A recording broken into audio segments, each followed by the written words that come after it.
Our next series of lecture modules are going to focus on the time frame called the Renaissance and Reformation.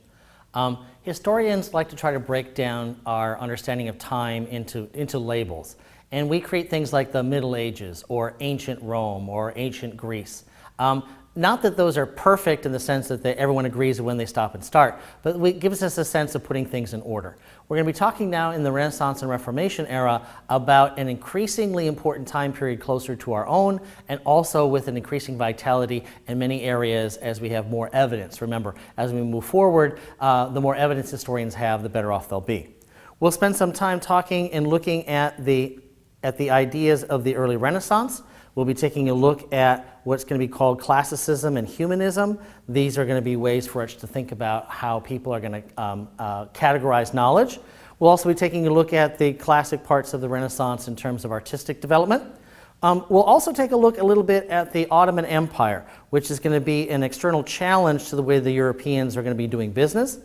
We'll also spend a little specific time talking about Niccolo Machiavelli, who is going to give us essentially a first look at what we're going to call political science. We'll also talk about the rise of what's going to be called Christian humanism in Northern Europe. This is an intellectual movement that will be very powerful, especially as we talk about the Reformation era.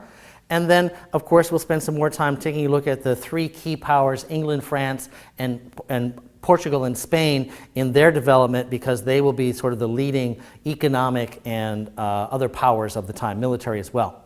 We'll then transfer into a conversation about some of the key elements regarding religious faith, as some of the challenges that had been made to the papacy in the Middle Ages, some of those cracks that we had talked about in the previous series of lectures, where there's some divergence of opinion about religious thought. Some of those are going to become now not just cracks, they're going to become craters, and they're going to open up into large valleys. We'll take a look at the way in which many of the religious ideas will reorganize Europe and the political influence they have. And then we'll spend some time taking a closer look at the English example. It's a very powerful one to show how a politician, in this sense Henry VIII especially, will be using politics in conjunction with religion to get his goals.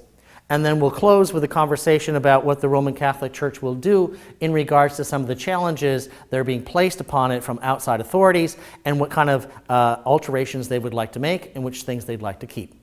So let's take a look at the next series of lectures here, and hopefully we'll be able to outline some of these key elements as we go one by one.